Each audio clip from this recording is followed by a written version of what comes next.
saya sehat, saya hebat. Yes, bisa ya? Oke, diulangi. Bagaimana kabarnya hari ini? Alhamdulillah, saya sehat, saya hebat. Yes. Nah, berjumpa lagi hari ini dengan Ustazah Fia untuk muatan PPKN. Nah, hari ini kita masuk tema 5 ya. Kita nanti belajar tentang pengamalan sila-sila Pancasila di rumah, di sekolah, di tempat bermain, dan di tempat wisata.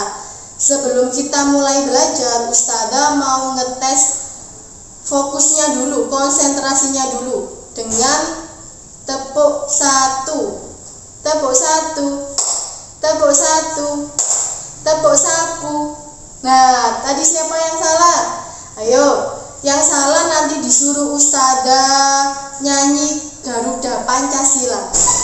Ya, oke, Ustazah ulangi. Sebelum kita tepuk-tepuk lagi, kita nyanyi dulu ya. Nyanyinya seperti ini. 1, 2, 3. Kalau kita mau belajar, maka kita harus fokus. Fokus, fokus. Yeay. Oke, bisa? Tepuk 1, tepuk 1, tepuk 1, tepuk 1, tepuk 2, tepuk 2, tepuk 2. Nah, siapa tadi yang salah? Ayo, harus bersikap jujur kalau di rumah. Yang salah harus menyanyikan lagu Garuda Pancasila, sama menyebutkan sila-sila Pancasila mulai 1 sampai 5. Oke, sudah tunggu ya tadi yang salah. Kalau nggak ada yang salah, kita lanjut langsung ke video berikut ini.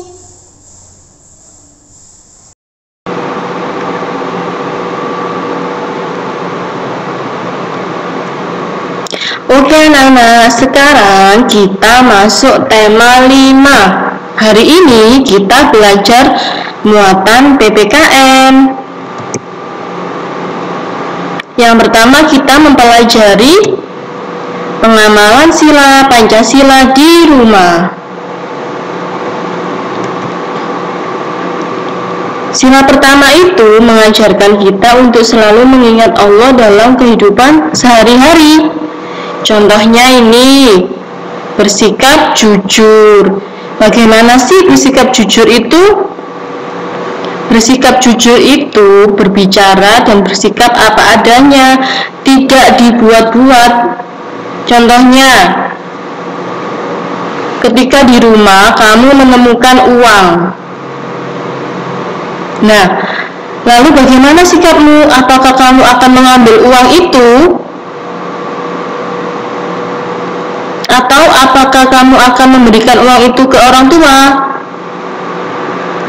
Ya, betul sekali. Kalau bersikap jujur berarti menyerahkan uang tersebut ke orang tua. Karena uang itu bukan milik kamu. Jadi kamu tidak boleh mengambilnya. Nah, itu contoh sikap jujur. Lalu beribadah sesuai agama yang dianut. Nah, kita kan agama Islam, berarti kita harus beribadah yang diajarkan oleh agama Islam, yaitu sholat, ngaji, puasa, zakat, lalu berbakti kepada orang tua. Nah, itu contohnya. Lalu ada lagi contohnya menghormati dan menaati kedua orang tua. Itu juga termasuk contoh pengamalan sila ke-1. Lalu bersyukur, selalu bersyukur atas apa yang kita miliki. Bagaimana contohnya bersyukur? Bersyukur itu kita harus mensyukuri apa yang kita punya. Misalnya, kamu punya sepeda. Nah, kamu harus bersyukur karena kamu sudah punya sepeda. Karena bisa jadi temenmu ada yang belum punya sepeda, terus ada orang lain yang ingin membeli sepeda, tapi belum bisa. Nah, itu kamu harus bersyukur atas apa yang kita miliki. Bersyukur pada Allah, ya Allah terima kasih aku bisa mempunyai sepeda. Nah, seperti itu contohnya bersyukur. Lanjut sila yang kedua. Sila kedua mengajarkan kita untuk menyayangi orang lain, lalu berani membela kebenaran, terus peduli terhadap orang di sekitar kita, ya, peduli sama orang di sekitar kita. Yang sila ketiga mengajarkan kita untuk menjaga persatuan. Misalnya kalau di rumah mendahulukan kepentingan adik saat bermain bersama. Nah, sebagai kakak kamu harus mengalah sama adik, jadi mendahulukan kepentingan adiknya baru kepentingan kamu. Oke, bisa dipahami ya.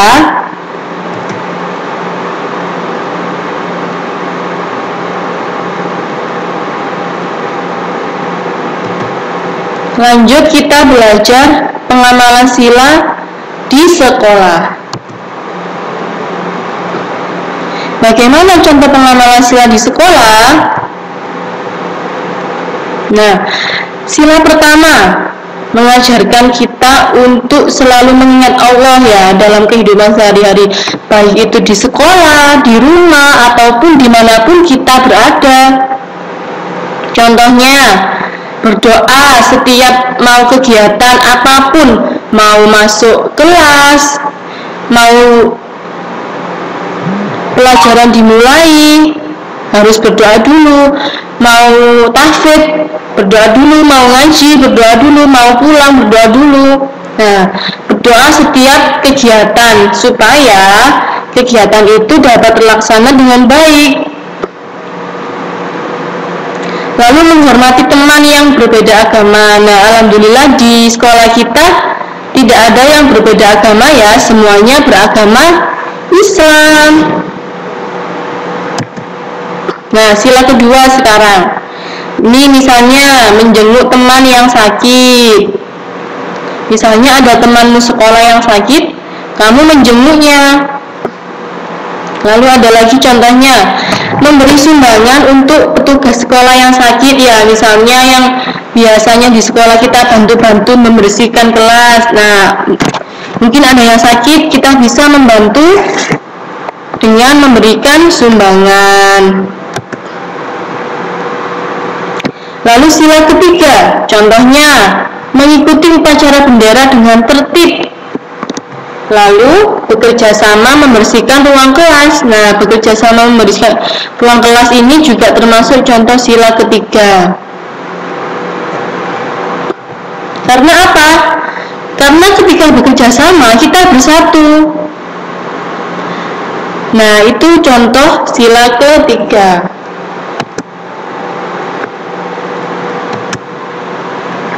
Sekarang kita belajar pengamalan sila Pancasila di tempat bermain. Di tempat bermain kita juga bisa menerapkan sila-sila Pancasila. Nah, sekarang kita belajar yang sila keempat ya. Bagaimana contohnya sila keempat ketika di tempat bermain? Ini misalnya menentukan kelompok dalam permainan, tidak boleh memaksakan kehendak. Maksudnya bagaimana memaksakan kehendak? Misalnya, aku mau ini aja, tapi yang temannya lainnya nggak setuju. Nah, itu tidak boleh memaksakan keinginan sendiri. Harus sesuai kesepakatan dengan teman-teman. Itu contohnya. Lalu menerima hasil musyawarah dengan senang hati. Menerima apapun hasil diskusi dengan teman. Mendengarkan pendapat teman. Tidak memotong kata-kata teman saat berdiskusi. Jadi misalnya ada temannya berbicara, berarti kita harus apa? Kita harus mendengarkan dulu. Setelah itu, kalau temannya sudah selesai berbicara, baru kita menyampaikan pendapat kita. Lalu menggunakan kata yang santun saat memberi pendapat. Kata-kata yang sopan santun.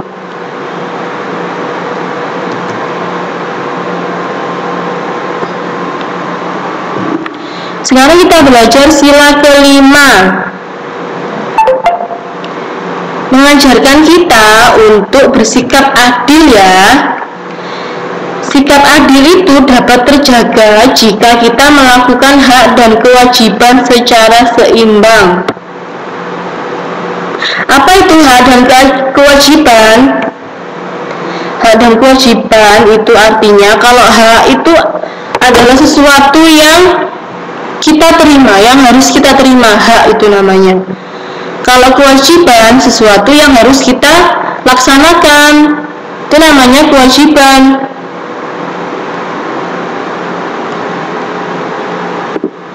Nah, apa saja contoh hak dan kewajiban yang dilakukan di tempat bermain? Kita lihat. Nah, ini hak di tempat bermain. Menggunakan fasilitas bermain di taman. Kalau kewajiban kita, ya merawat dan menjaga fasilitas di taman itu supaya tidak rusak. Lalu ada hak lagi, yaitu mendapatkan tempat bermain yang bersih. Kalau kewajibannya berarti kita harus membuang sampah pada tempat sampah. Supaya apa? Supaya bisa menjaga kebersihan tempat bermain. Nah, sekarang kita belajar pengamalan sila Pancasila di tempat wisata. Sila keempat dapat kita amalkan dalam pengambilan keputusan bersama keluarga. Misalnya keputusan untuk pergi berwisata.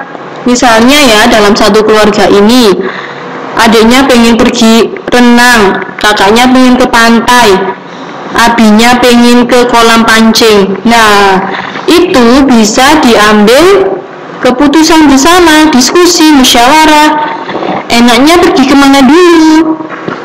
Nah, saat pengambilan keputusan bermusyawarah itu, kita tidak boleh memaksakan kehendak pada orang lain, tidak boleh memaksakan keinginan kita sendiri, tidak boleh memaksakan keinginan kita sendiri.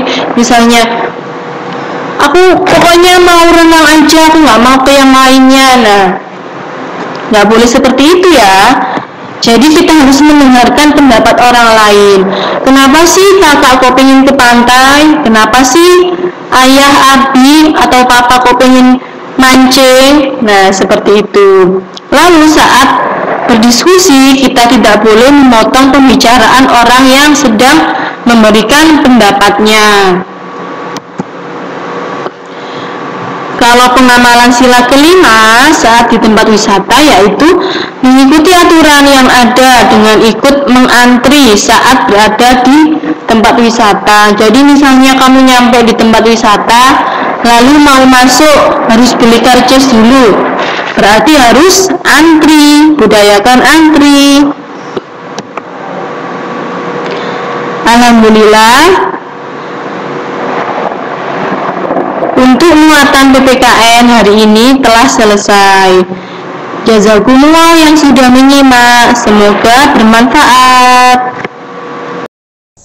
Alhamdulillah, tadi kalian sudah menyimak video muatan PPKN tema 5. Nah, semoga videonya bermanfaat ya, dan kalian bisa menerima materinya dengan baik.